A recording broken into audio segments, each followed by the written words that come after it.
जय हिंद साथियों, आप सभी का स्वागत है आपके अपने YouTube चैनल बनी ब्रिलियंस में। और मैं आपका साथी मोतीलाल। आज हम डिस्कस करेंगे प्रीवियस ईयर का क्वेश्चन हिमाचल प्रदेश पंचायत सेक्रेटरी का, जो कि आपका पीछे हुआ था पिछले साल। इसमें देखिए, पहले जो है आपका सिलेबस कुछ और होता था। HPSSC के द्वारा ये क्वेश्चन HPSSC के द्वारा ये पेपर लिया जाता था, लेकिन प्रेजेंट टाइम में जो है HPSSC को जो है ये निष्कासित कर दिया गया है बोर्ड।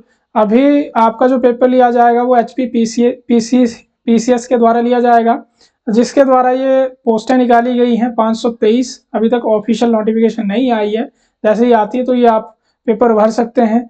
तो देखिए, इसमें जो हिंदी की वेटेज रहती है, पहले जो वेटेज रहती थी उसमें 20 क्वेश्चन रहते थे 170 में से, लेकिन प्रेजेंट टाइम में जब क्वेश्चन बढ़ेंगे आपके 200 क्वेश्चन हो जाएंगे, तो इसमें मे बी आपके हिंदी के जो क्वेश्चन है वो कितने हो जाएंगे, लगभग 25 से 30 क्वेश्चन मान के चल सकते हैं आपकी। इसमें 25 से 30 क्वेश्चन आएंगे, तो आपके लिए मतलब हिंदी भी एक इम्पॉर्टेंट फैक्टर रहने वाला है। इसमें जो हिंदी के प्रीवियस ईयर में क्वेश्चन पूछे गए थे, आज हम उनको डिस्कस करेंगे। इसमें ये पहला क्वेश्चन रहने वाला है हमारा। देखिए, पहला क्वेश्चन है हमारे पास, ये हमारे पास पहला क्वेश्चन है, देवलोक का पर्यायवाची शब्द कौन सा है। तो देखिए, पर्यायवाची शब्द हिंदी के उसमें जो है आपका एक महत्वपूर्ण फैक्टर रहता है। इसमें आपका हिंदी में मतलब पर्यायवाची शब्द या विलोम शब्द काफी पूछे जाते हैं। हिंदी में जो है आपका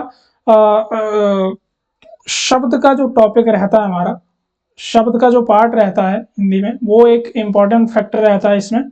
तो जितना भी आप मतलब हिंदी की तैयारी कर रहे हैं, तो इसमें शब्द वाला जो टॉपिक होता है हमारे पास, उसको अच्छे तरीके से पढ़ें, तो ये आपके लिए काफ़ी कारगर सिद्ध होता है। लगभग आपका 50 to 60% जो पेपर पूछा जाता है हिंदी में, किसी भी पेपर में जो हिंदी का पोर्शन आता है, उसमें लगभग 50 to 60% शब्द वाले टॉपिक से ही आता है।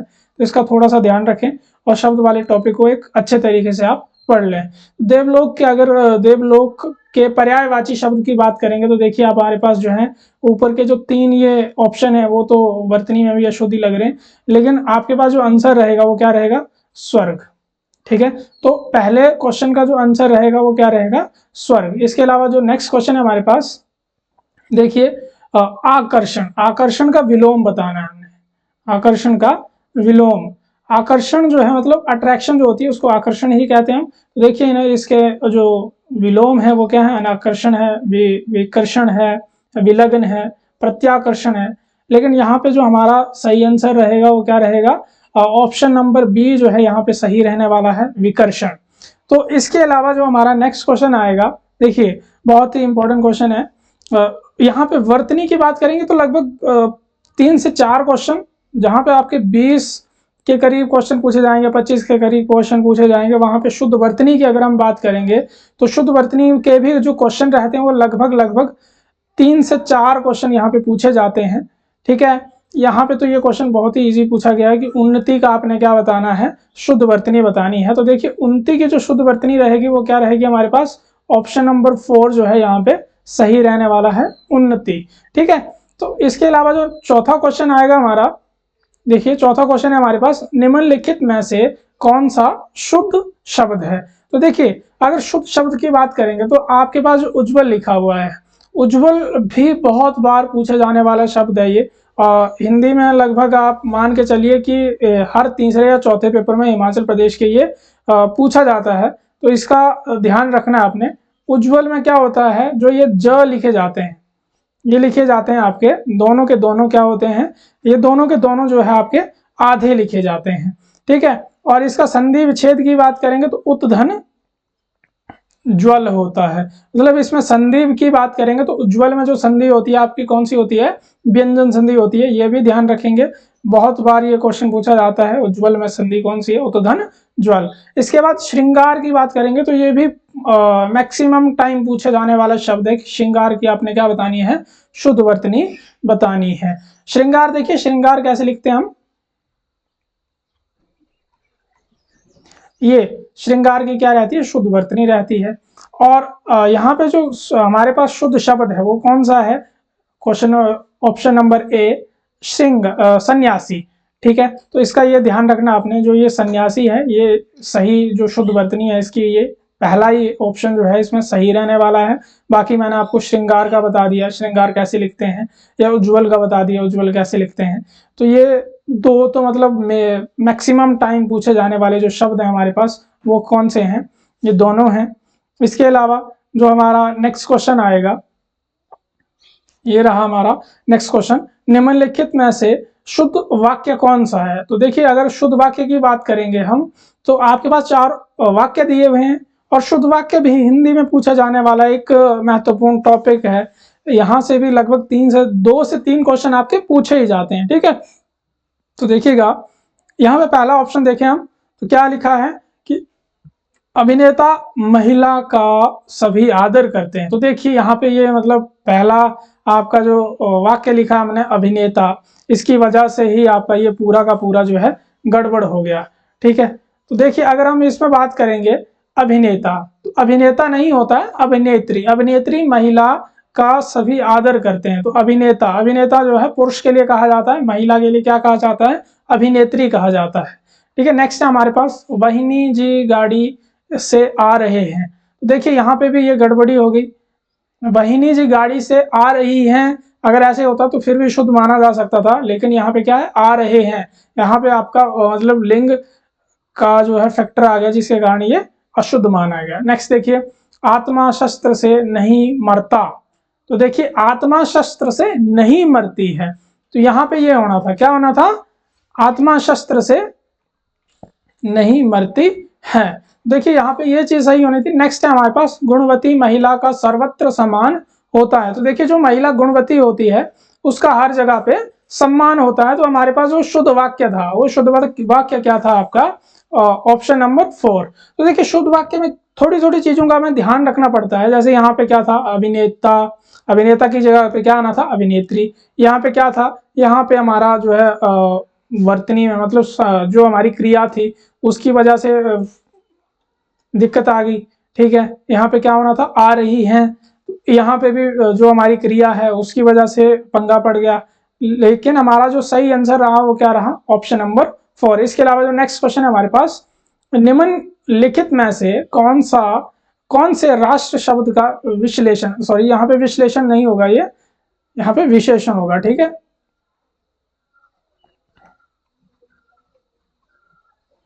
ठीक है, क्या होगा, विशेषण।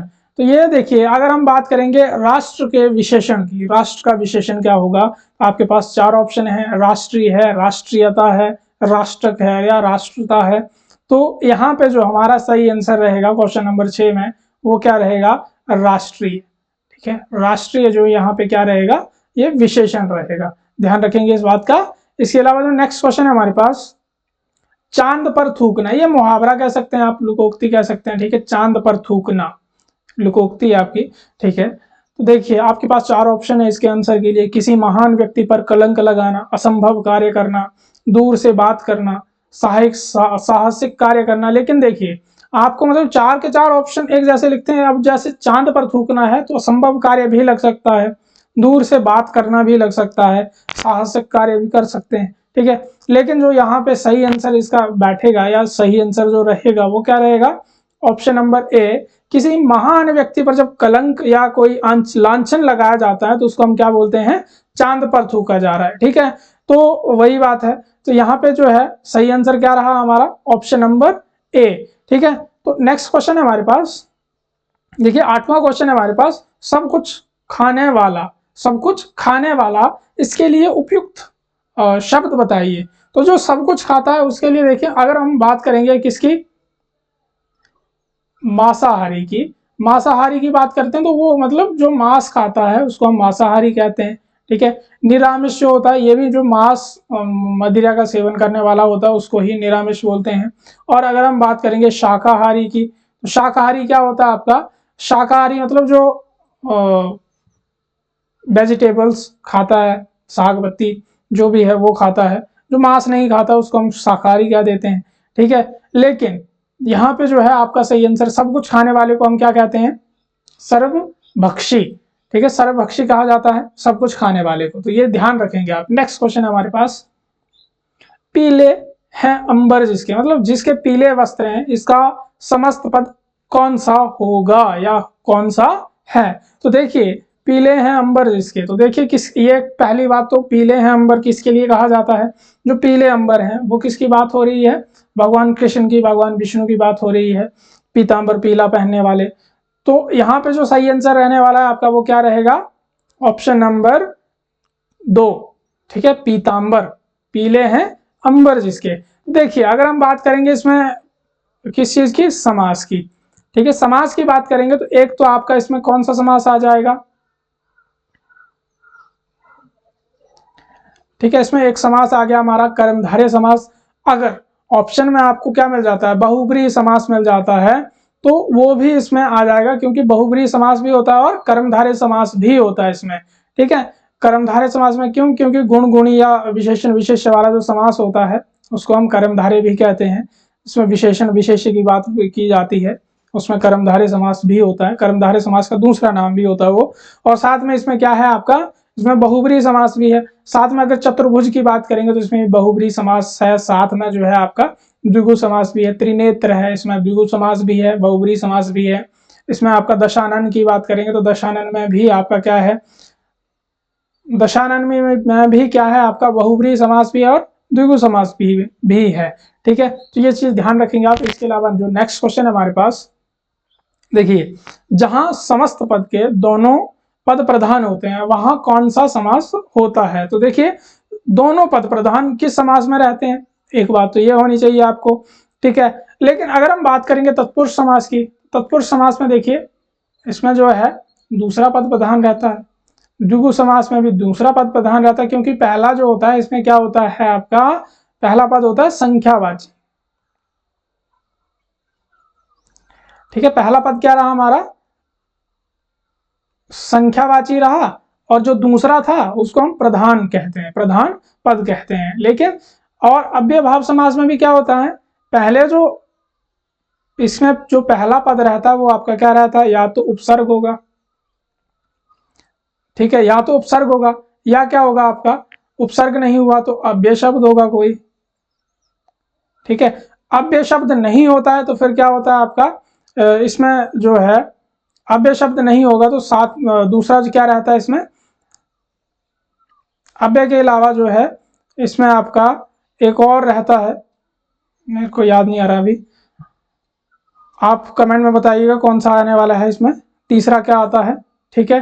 और अगर हम बात करेंगे किस चीज की, द्वंद्व की, ठीक है, द्वंद्व समास की बात करेंगे तो देखिए द्वंद्व समास में क्या होता है भाई, द्वंद्व समास में दोनों के दोनों जो पद होते हैं वो प्रधान रहते हैं। जैसे अगर हम बात करेंगे माता पिता की, ठीक है, तो इसमें जो है दोनों पद प्रधान है, ध्यान रखेंगे इस बात का।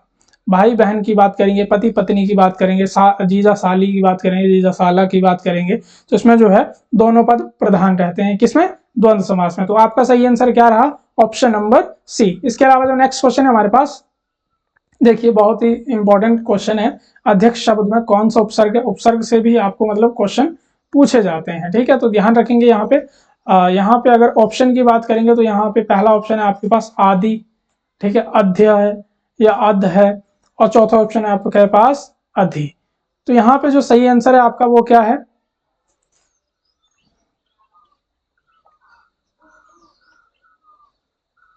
ठीक है, आपके पास जो सही आंसर है वो क्या है, ऑप्शन नंबर 4 अधि। यहाँ पे अगर हम बात करेंगे अध्यक्ष में आपको कई बार संधि भी पूछी जाती है, तो देखिए अध्यक्ष की संधि की बात करेंगे क्या होगी, अधिधन अक्ष, यहाँ पे जो है इसका संधि विच्छेद रहेगा, और ये धन जहां जुड़ता है उसमें कौन सी संधि होती है आपकी, यण संधि होती है, ये ध्यान रखेंगे आप, ठीक है। तो यहाँ पे संधि कौन सी हुई है, यण संधि, ठीक है, जिसमें मतलब जिस शब्द के मध्य में यण व्यंजन आते हैं और उसके आगे क्या रहता है, आधा व्यंजन रहता है, उसमें कौन सी संधि होती है आपकी, यण संधि होती है। तो ये चीज का ध्यान रखेंगे आप। इसके अलावा जो नेक्स्ट क्वेश्चन है हमारे पास, देखिए इसमें नेक्स्ट क्वेश्चन है हमारा, घबराहट शब्द में कौन सा प्रत्यय है, ठीक है, घबराहट शब्द में कौन सा प्रत्यय है। प्रत्यय क्या होते हैं, जो मूल शब्द के अंत में लगते हैं उनको क्या कहते हैं, प्रत्यय कहते हैं, ठीक है। तो यहाँ पे आपके पास ऑप्शन है ट है, राहट है, आहट है, हट है, लेकिन जो हमारा सही आंसर रहेगा इसमें वो क्या रहेगा, ऑप्शन नंबर सी, आहट। ध्यान रखेंगे इस बात का।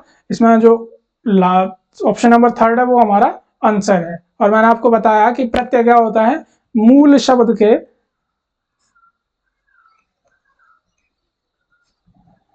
बाद जुड़ता है। ठीक है, मूल शब्द के बाद जो जुड़ता है उसको हम प्रत्यय कहते हैं, ध्यान रखेंगे इस बात का। इसके अलावा जो नेक्स्ट क्वेश्चन है हमारे पास, देखिए क्वेश्चन नंबर 13 है हमारे पास, नमस्कार शब्द का कौन सा संधि विच्छेद सही है। तो आपके पास चार ऑप्शन बने हुए हैं, नमाधनकार है, नमाधन आकार है, या नमस्तनकार है, या न धन मस्कार है। देखिए अगर हम बात करेंगे तो आपको विसर्गें दिख रही होंगी, तो यहाँ पे जो संधि की बात करेंगे तो वो क्या होगी, हमारी विसर्ग संधि होगी। और अगर हम बात करेंगे किस चीज की, आंसर की, तो यहाँ पे क्या आंसर रहेगा हमारा, आंसर ए यहाँ पे जो है सही रहने वाला है, नमाधन कार। ठीक है, तो इसमें संधि कौन सी हुई है, पहली बात तो ये विसर्ग संधि है, और सही आंसर क्या रहा, ऑप्शन नंबर ए, नमाधन कार। इसके अलावा जो नेक्स्ट क्वेश्चन है हमारे पास, देखिए नेक्स्ट क्वेश्चन है, व्यक्ति शब्द की भाववाचक संज्ञा कौन सी है। तो अगर हम बात करेंगे व्यक्ति शब्द की भाववाचक संज्ञा की, तो भाववाचक संज्ञा मैक्सिमम टाइम किससे बनाई जाती है, इसमें प्रत्यय जोड़कर। ठीक है, जो संज्ञा में प्रत्यय जोड़ दिया, क्रिया में प्रत्यय जोड़ दिया, या विशेषण में हमने प्रत्यय जोड़ दिया, तो इन सब में प्रत्यय जोड़ने के बाद क्या बन जाती है, आपकी भाववाचक संज्ञा बन जाती है। तो यहाँ पे अगर हम बात करेंगे इसके आंसर की, इस क्वेश्चन के आंसर की, तो वो आंसर रहेगा हमारा ऑप्शन नंबर सी, व्यक्तित्व। ठीक है, तो व्यक्तित्व यहाँ पे हमारा क्या है, सही आंसर रहने वाला है, तो इस चीज का आपने ध्यान रखना है। इसके अलावा जो नेक्स्ट क्वेश्चन है हमारे पास, फादर बुल्के की महत्वपूर्ण देन क्या है। तो देखिए फादर बुल्के की बात करेंगे तो एक पादरी थे, पादरी पुजारी थे, तो इनके जो है हिंदी में क्या देन है, हिंदी की अगर हम बात करेंगे तो देखिए हिंदी में जो इनकी देन है, मानक कोश, विश्वकोश, एनसाइक्लोपीडिया ब्रिटेनिका, या अंग्रेजी या हिंदी कोश।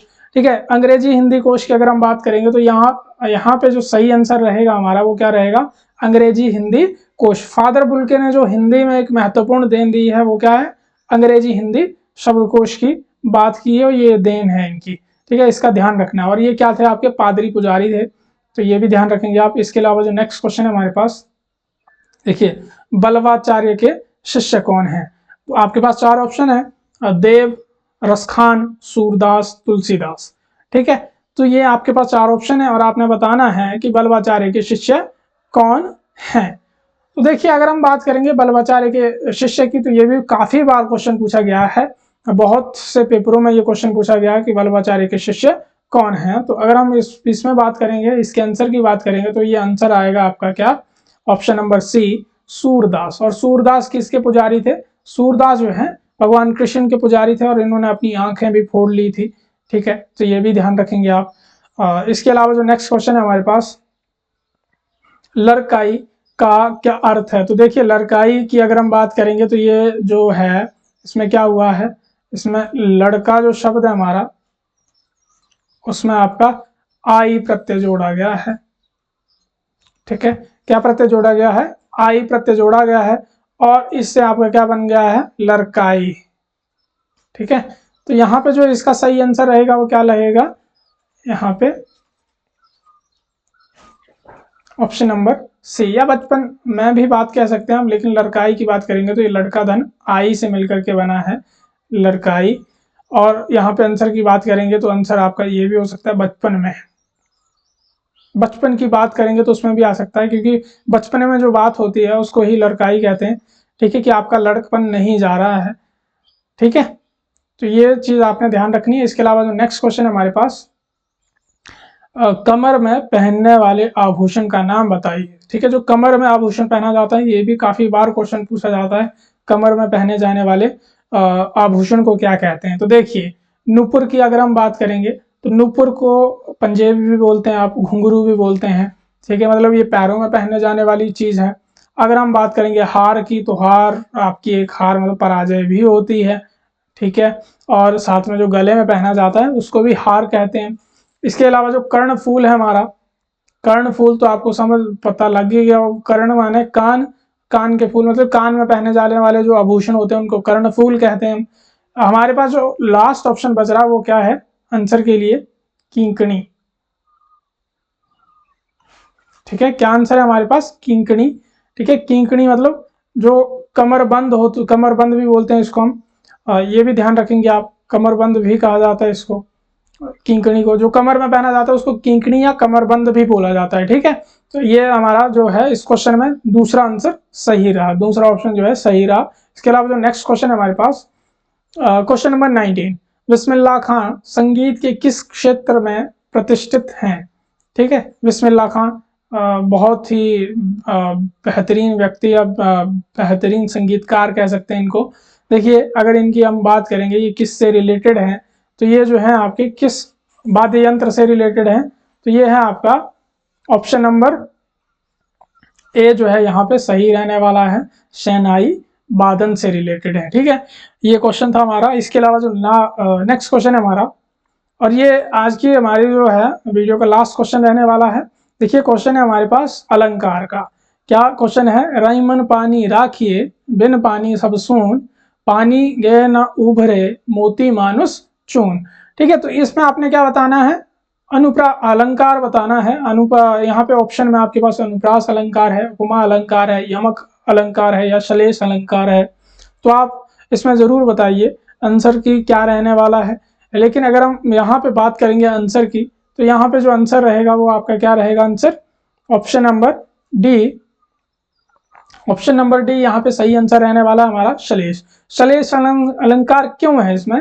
देखिए पानी पानी की बात तो बार बार हो रही है यहाँ पे। कुछ लोग बोलेंगे कि अनुप्रास अलंकार होगा, लेकिन अनुप्रास अलंकार इसमें नहीं होगा। क्यों नहीं होगा?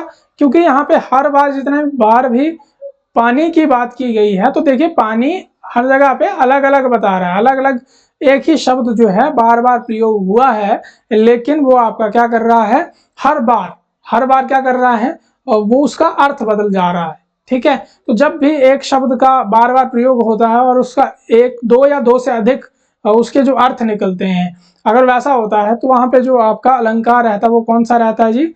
वहां पे आपका श्लेष अलंकार जो है रहता है। इसका आपने ध्यान रखना है। तो ये हमारी वीडियो का लास्ट क्वेश्चन था आज की वीडियो का। लेकिन आपके लिए जो है अब वीडियोस आते रहेंगे, जैसे ही ये नोटिफिकेशन, क्या मतलब आज से आपका ये पहला वीडियो है, दूसरा वीडियो भी जल्द आ जाएगा। अगर आपको हमारा ये प्रयास अच्छा लगता है तो वीडियो को लाइक करें, शेयर करें और हमारे चैनल को ज़रूर सब्सक्राइब करें। साथ में आपकी अगर कोई प्रतिक्रिया रहती है तो उसे भी ज़रूर बताएं। धन्यवाद। जय हिंद, जय भारत।